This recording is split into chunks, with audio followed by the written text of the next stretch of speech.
Dokter Tirto, maaf sebelumnya ya, tapi saya ingin menyampaikan sesuatu dari hati saya. Saya ini sudah makan sayur hampir seumur hidup. Sudah lebih dari 20 tahun saya jadi vegetarian. Dan selama ini saya percaya tidak ada sayuran yang berbahaya. Sayur, itu ciptaan Tuhan. Masa sih bisa jadi racun? Assalamualaikum ayah, bunda, dan sobat sehat semua. Pernah enggak sih merasa bingung seperti Ibu Wulan tadi? Sudah makan sehat banyak sayur, bahkan merasa sangat yakin itu yang terbaik, tapi kok lutut tetap nyeri? Kok pinggang masih cenut-cenut, atau malah hasil lab ginjal justru memburuk? Saya tidak menyalahkan siapa-siapa. Justru saya sangat berterima kasih, karena hari ini saya ditemani oleh seorang tamu istimewa, salah satu penonton setia kita, yang dengan berani menyuarakan kebingungan dan keresahan banyak orang. Dari sini saya menyadari, mungkin bukan hanya Ibu Wulan, tapi banyak orang di luar sana juga punya pertanyaan serupa. Apakah benar ada sayur yang bisa memperburuk kesehatan terutama bagi lansia dengan kondisi tertentu? Dan itulah tujuan kita hari ini, bukan untuk menakut-nakuti, bukan untuk menyalahkan sayur, tapi untuk meluruskan dengan ilmu dan empati. Karena bukan sayurnya yang salah, tapi bisa jadi cara kita mengolahnya, atau kondisi tubuh kita yang sudah tak sama seperti dulu. Jangan kemana-mana. Kita akan bahas tuntas bersama Ibu Wulan. Dan siapa tahu mungkin ini adalah informasi yang akan menyelamatkan sendi ginjal, bahkan semangat hidup ayah bunda di rumah. Sebelum kita mulai lebih jauh, saya ingin tahu dulu nih, siapa di antara ayah bunda yang juga pernah merasa bingung seperti Ibu Wulan? Sudah kurangi daging, sudah makan sayur tiap hari, tapi kok sendi tetap sakit atau ginjal malah bermasalah? Kalau iya, coba ketik angka 1 di kolom komentar, ya. Tulis juga dari kota mana ayah bunda menonton podcast ini, supaya kami tahu seberapa banyak sebenarnya yang mengalami kebingungan yang sama. Baik, sekarang kita sambut tamu kita hari ini, Ibu Wulan. Usia 72 tahun, tinggal di Magelang, Jawa Tengah. Beliau ini luar biasa, seorang pensiunan guru, dan juga salah satu penonton setiap podcast kita sejak awal. Ibu Wulan, terima kasih banyaknya sudah berkenan hadir. Mungkin bisa diceritakan sedikit apa yang mendorong Ibu mengirim pesan ke saya tempo hari. Iya, terima kasih juga sudah diundang, dokter. Jadi begini, saya ini dari dulu memang memilih hidup sederhana. Saya tidak makan daging, tidak makan telur, tidak juga minum susu. Pokoknya semua yang dari hewan saya hindari. Saya percaya semua yang tumbuh dari tanah, sayur, buah, umbi itu pemberian terbaik dari Tuhan. Dan selama ini ya saya merasa sehat-sehat saja meskipun usia sudah lanjut. Tapi beberapa waktu belakangan saya sempat nonton video dari beberapa kanal, lalu juga dapat kiriman dari anak tentang daftar sayuran yang katanya berbahaya untuk lansia. Terus terang saya kaget, masa sih bayam atau daun singkong bisa bikin nyeri sendi? Saya bingung, takut sekaligus. Jujur saja agak tersinggung juga karena saya merasa sayur nggak mungkin merugikan. Makanya saya kirim pesan ke dokter supaya bisa tanya langsung. Saya ingin tahu benarkah itu? Dan saya sangat menghargai keterbukaan Ibu. Justru dari percakapan kita, saya makin yakin satu hal, bukan hanya Ibu Wulan yang merasa begitu, tapi ribuan lansia lain di luar sana mungkin sedang mengalami hal serupa. Ada yang sudah mengubah pola makan, tapi kondisi malah makin memburuk. Ada yang percaya 100% pada sayur, tapi tiba-tiba hasil lab ginjalnya naik, atau lutut makin nyeri tiap pagi. Disinilah masalahnya, bukan pada sayurnya, tapi pada pemahaman yang setengah-setengah, pada kesimpulan yang buru-buru. Kita butuh pelurusan, kita butuh panduan. Dan hari ini kita akan belajar bersama-sama tanpa menyalahkan siapapun. Baik, Bu Wulan, sekarang kita masuk ke inti pembahasan. Saya tahu topik ini cukup sensitif, jadi izinkan saya menjelaskannya perlahan satu persatu supaya tidak ada yang salah paham.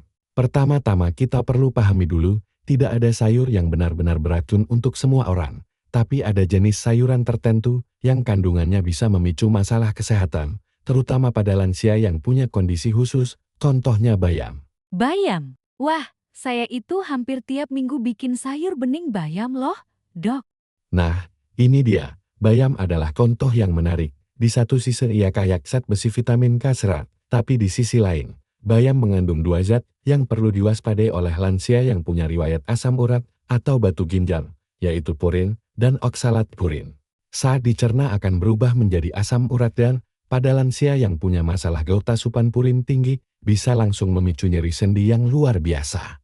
Sementara itu, oksalat punya sifat mengikat kalsium di dalam tubuh, lalu membentuk kristal kecil yang jadi cikal bakal batu ginjal. Saya pernah menangani seorang ibu kita, sebut saja Ibu Rina usianya 72 tahun. Setiap pagi anaknya membuatkan jus hijau.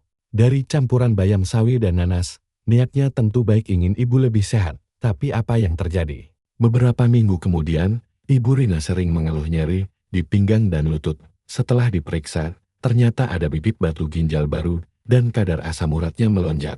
Begitu kami hentikan konsumsi jus bayamnya dan menggantinya dengan timun, seledri, dan apel. Keluhannya membaik dalam waktu 1 bulan. Ya ampun, saya baru tahu ternyata bayam bisa seperti itu. Tapi berarti bukan bayamnya yang jahat ya, Dok?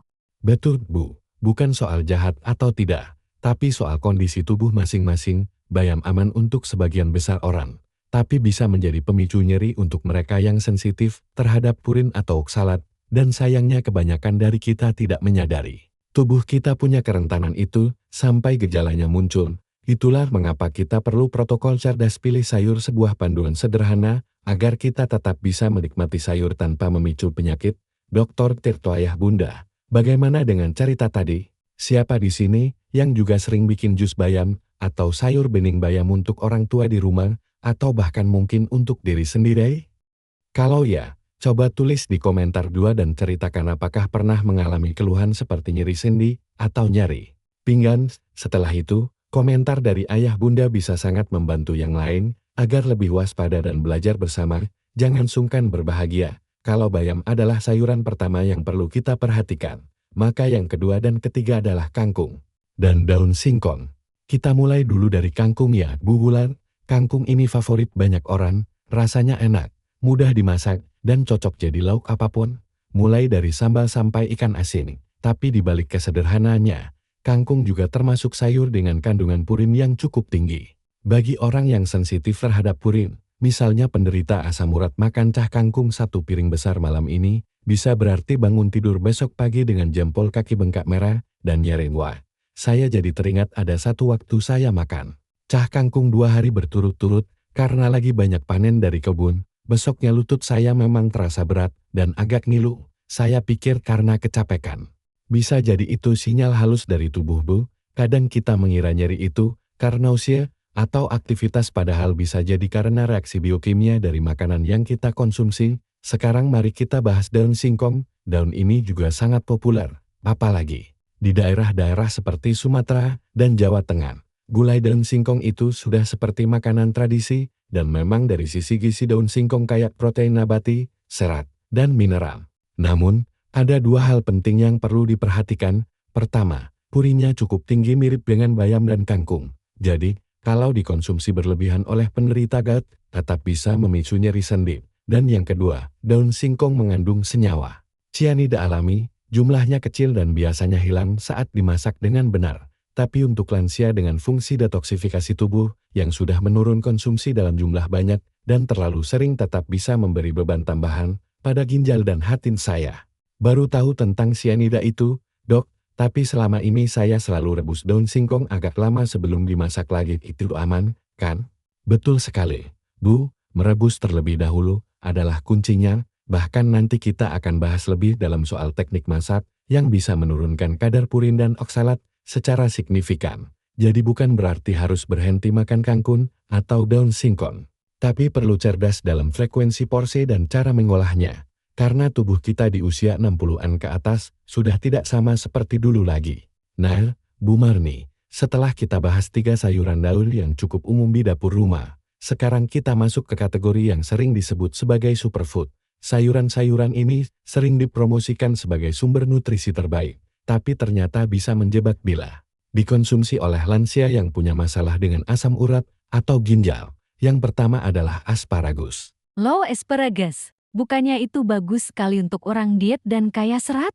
Memang betul, asparagus kaya akan vitamin A, C, folat, dan serat. Tapi di balik manfaat itu, asparagus juga merupakan sayuran dengan kandungan purin sangat tinggi. Bahkan hampir setara dengan beberapa jenis seafood, seperti udang dan kerang. Jadi kalau ada ayah bunda yang sedang diet sehat dan mengganti daging dengan asparagus lalu tiba-tiba merasa nyeri sendi atau kambuh gonya, itu mungkin bukan salah daging, tapi jebakan dari sayur super ini. Yang kedua adalah jamur, terutama jamur kancing, jamur tiram, dan shiitake. Jamur juga tinggi purin, dan karena teksturnya menyerupai daging, banyak vegetarian atau lansia menggunakannya sebagai pengganti protein hewani. Masalahnya karena dianggap aman. Orang sering makan jamur dalam jumlah besar, padahal jika dikonsumsi sering dan berlebihan bisa menyebabkan kadar asam urat melonjak diam-diam. Wah, saya juga sering pakai jamur untuk pengganti lauk. Apalagi kalau makan nasi merah atau bubur. Tapi saya memang pernah merasa kaki seperti kesemutan sesudahnya. Nah, itu dia Bu. Sekali lagi bukan berarti jamurnya berbahaya, tapi kita perlu paham batasan tubuh kita sendiri. Dan yang ketiga, yang mungkin paling mengejutkan, buncis dan kacang polong, ini dua jenis sayuran yang sangat umum, sering muncul di sayur sopre, oseng-oseng, bahkan tumisan. Kandungan purinnya memang tidak setinggi asparagus atau bayam, tapi berada di kategori sedang. Masalahnya karena buncis dianggap aman dan murah. Banyak orang tua makan ini hampir setiap hari, sedikit demi sedikit, tapi sering lama-lama menumpuk dan akhirnya bisa memicu gejala yang tidak disadari. Oke Bu Marni, tadi kita sudah bahas 6 jenis sayuran yang perlu diwaspadai, terutama bagi lansia yang punya masalah dengan sendi atau ginjal. Sekarang saya ingin berbagi bagian paling penting solusinya, karena tujuan kita bukan menakut-nakuti, tapi justru membantu ayah bunda agar tetap bisa makan sayur dengan aman dan tenang. Solusi pertama adalah cara mengolah sayuran dengan benar. Sebagian besar zat purin dan oksalat dalam sayuran larut dalam air, jadi kalau kita hanya menumis langsung atau membuat sayur bening tanpa proses pendahuluan zat-zat tersebut, akan tetap utuh di dalam hidangan. Yang benar adalah rebus terlebih dahulu. Sayur seperti bayam kangkung atau daun singkong di air mendidih selama 35 menit, lalu buang air rebusannya. Itu yang disebut air rebusan pertama. Wah, saya biasanya justru pakai air rebusannya untuk bikin kuah sayur. Katanya kan mengandung gizi. Memang banyak orang mengira begitu, Bu, tapi untuk lansia yang sensitif, justru air rebusan pertama itu yang paling banyak mengandung purin dan oksalat. Buang air itu bukan berarti membuang gizi. Kita sedang membuang zat yang bisa memicu nyeri dan gangguan ginjal. Setelah itu baru bisa dimasak seperti biasa, ditumis ringan, dibuat sayur bening baru, atau dicampur dalam urap. Solusi kedua, batasi porsinya. Tidak harus berhenti total makan kangkung atau daun singkong, tapi cukup 3 sendok makan bukan 1 piring penuh. Dan jangan setiap hari, mungkin seminggu sekali atau 2 minggu sekali sudah cukup untuk memuaskan rasa rindu lidah. Dan yang ketiga, substitusi dan rotasi sayuran. Ayah bunda bisa mulai membiasakan diri menggunakan sayuran yang lebih ramah ginjal dan sendi seperti timun sejuk ringan dan kaya air, labu siam serat tinggi, cocok untuk sopu, wortel aman untuk sendi, bagus untuk mata, tauge kaya enzim dan protein nabati, tomat tinggi antioksidan rendah purin, daun selada cocok untuk salad ringan. Saya suka semua yang dokter sebutkan itu dan rasanya juga enak kalau tahu cara olahnya. Jadi sebenarnya nggak harus merasa kehilangan ya. Betul, Bung. Prinsipnya bukan pantang tapi pintar. Bukan menyalahkan sayur tapi menyayangi tubuh kita dengan cara memilih dan mengolahnya lebih bijak. Bu Marni, saya senang sekali hari ini kita bisa bicara terbuka seperti ini, dan supaya lebih jelas lagi bahwa perubahan kecil bisa berdampak besar. Saya ingin menceritakan kisah seorang pasien saya yang sampai sekarang masih saya ingat. Pak Budi usia 68 tahun dari Kelatan. Pak Budi ini pensiunan guru, hidupnya sangat bersahaja. Beliau punya hobi berkebun dan sangat bangga dengan kebun sayur organiknya. Setiap pagi beliau membuat smoothie hijau dari bayam dan sawi, kadang dicampur buah. Siangnya makan urap daun singkong dan tumis kangkung buatan sendiri. Dari luar gaya hidupnya terlihat sempurna, tapi yang terjadi justru sebaliknya. Asam uratnya sering kambuh, jempol kakinya bengkak, nyeri membuatnya tidak bisa berjalan. Beliau mulai frustasi, padahal beliau merasa sudah sangat sehat. Puncaknya hasil laboratorium menunjukkan angka kreatinin ginjal naik, tanda awal gangguan ginjal. Saat itu, saya duduk bersama beliau dan saya sampaikan, pelan-pelan, Pak, mungkin bukan makanannya yang salah, tapi tubuh Bapak yang butuh penyesuaian. Kami lalu menerapkan protokol cerdas, pilih sayur smoothie pagi bayam diganti jadi timun, seledri, apel. Sayur harian daun singkong dikurangi, ditambah irisan wortel dan labu siam. Semua sayuran direbus dan airnya dibuang sebelum diolah. Porsi disesuaikan, tidak berlebihan. Perubahan ini tidak instan, tapi di bulan pertama serangan berkurang separuh.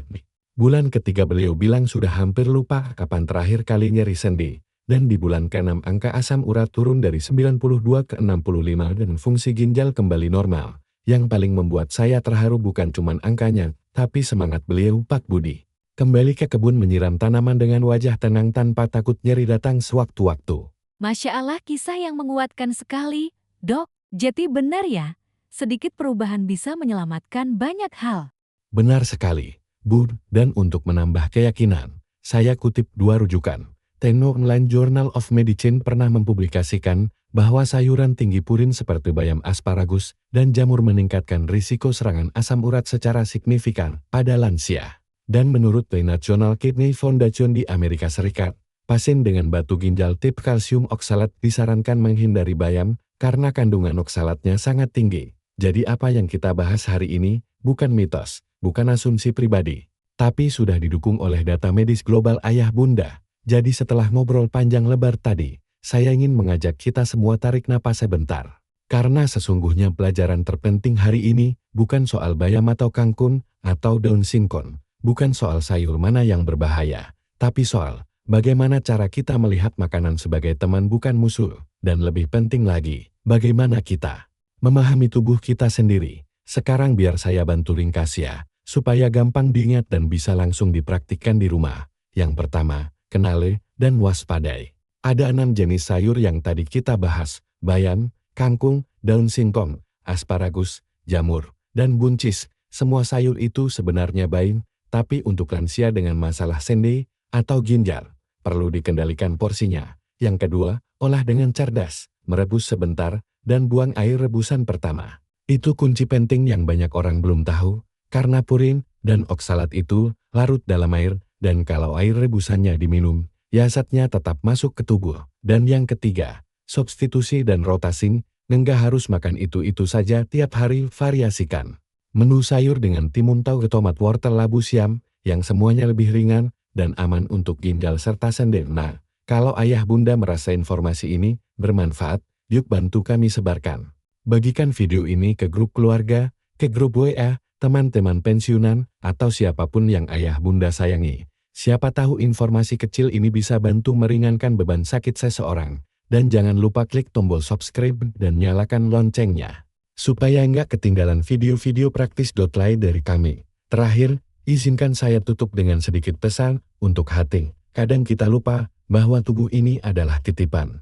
Menjaganya bukan sekadar soal umur panjang, tapi soal menghargai hidup yang masih Tuhan izinkan kita nikmati. Dan ketika kita punya ilmu yang benar, kita jadi lebih tenang, lebih yakin dalam setiap pilihan. Makan pun jadi nikmat, bukan was-was. Dan jangan lupakan satu hal, ayah bunda, iman itu kekuatan, menjaga kesehatan adalah bagian dari rasa syukur. Dan syukur yang dipraktikkan lewat perbuatan, salah satunya adalah makan dengan bijak. Terima kasih sudah menemani sampai akhir. Saya dari Andy pamit dulu ya. Tetap sehat, tetap semangat, dan sampai jumpa di episode berikutnya. Wassalamualaikum warahmatullahi wabarakatuh.